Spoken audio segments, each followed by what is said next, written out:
Hey guys, today I'd like to take a look at a mask that has quite a rich history in its design, the origins of the design of the mask, and also its production as a mask, and that is the 1982 Don Post Studios Syngenor. Now this mask, as I mentioned, it has quite an interesting story behind it, and that is that it was designed by Bill Malone, and it was designed as the main creature for his directorial theatrical debut for the movie Scared to Death, which was released in 1981. And this character's name, Syngenor, means synthesized genetic organism. And a lot of people are probably familiar with this mask because it has been released in so many different versions. This particular version is the first release of this character as a mask. And this was released in 1982 by Don Post Studios. And it, as Dr. Lady mentions in his video on this mask, was an original sculpt for the mask at Don Post Studios. It wasn't from the movie molds for this creature. And this was available in 1982 and 1983 in the Don Post Studios catalog. Here you can see a scan from Pete's great website at Devil's Workshop of that 1982 catalog page for the initial release of this mask. And then here is the page from 1983 where Syngenor is wearing a tuxedo, which is kind of interesting.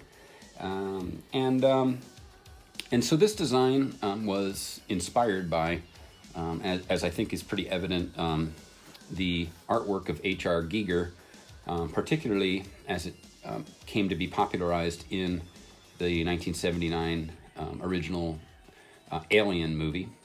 And so Bill Malone created this one, sort of inspired by H.R. Giger and that movie for his movie.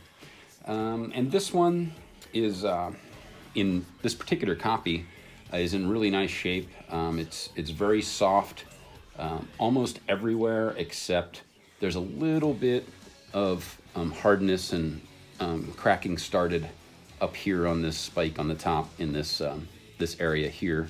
But other than that, it's in really good shape. And this one has, as I like to with most of my masks, the original tag. Now this tag is the second version of the Don Post Care tag that came out, the second one in the 80s. The mask in a previous video, the Yeti, I showed you the original first tag available from Don Post Studios. This is the second version, this blue version. This is pretty hard to find.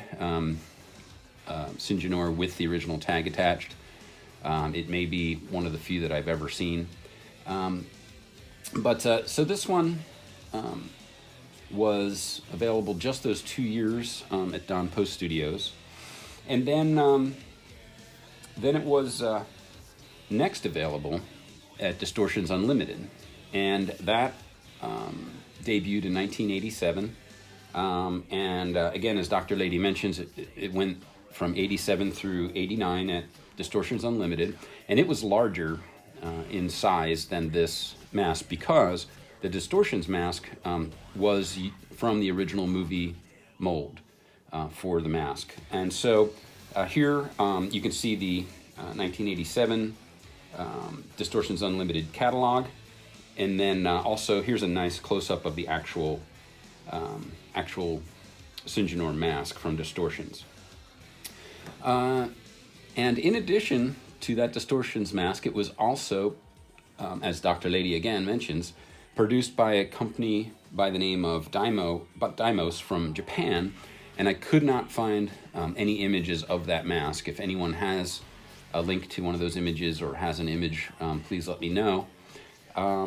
In addition to that one, it was also an original sculpt was created of the character by Jack Nisi, and he had sort of an interesting take on this mask, and I was able to find this really interesting photo showing all three of the versions of this mask, other than the Deimos version. So you can see the Don Post version and the larger Distortions Unlimited version here, and then on the right, the pretty interesting take on the character, very original take by Jack Nisi. And so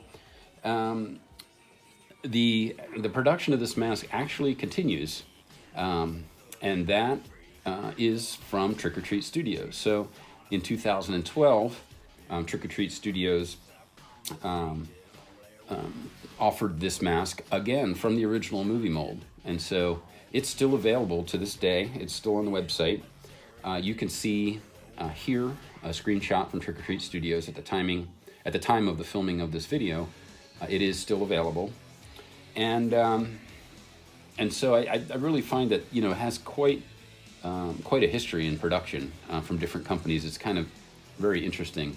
Now this sculpt, there's not much to say about it that hasn't already been said, you know, by Dr. Lady, and I think it's pretty well-known sculpt. As you can see, it's pretty obviously inspired by H.R. Giger, but it's still a very cool character.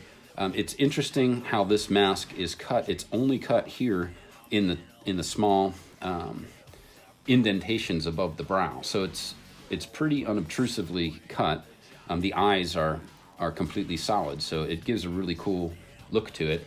Has some nice gloss around the teeth, and I'll spin this around to show you the back. Now this was featured in Lee Lambert's great book, The Illustrated History of Don Post Studios, and here you can see a page from that book. And what's I think interesting about this version that's pictured is that it was signed by Bill Malone. And getting back to this copy, you can see here, this one is also signed by Bill Malone. So it seems to be something that he was known to do, at least on a couple of occasions, was to sign this copies of this mask. And so yeah, it's really kind of an interesting mask with an interesting history. Kind of tough to find the Don Post version, really, these days, and especially with the tag. I'm really happy to have this copy with the tag. So being signed by Bill Malone is just a bonus. So this is the 1982 Don Post Studios Syngenor. And as always, thanks for watching, guys. We'll see you next time.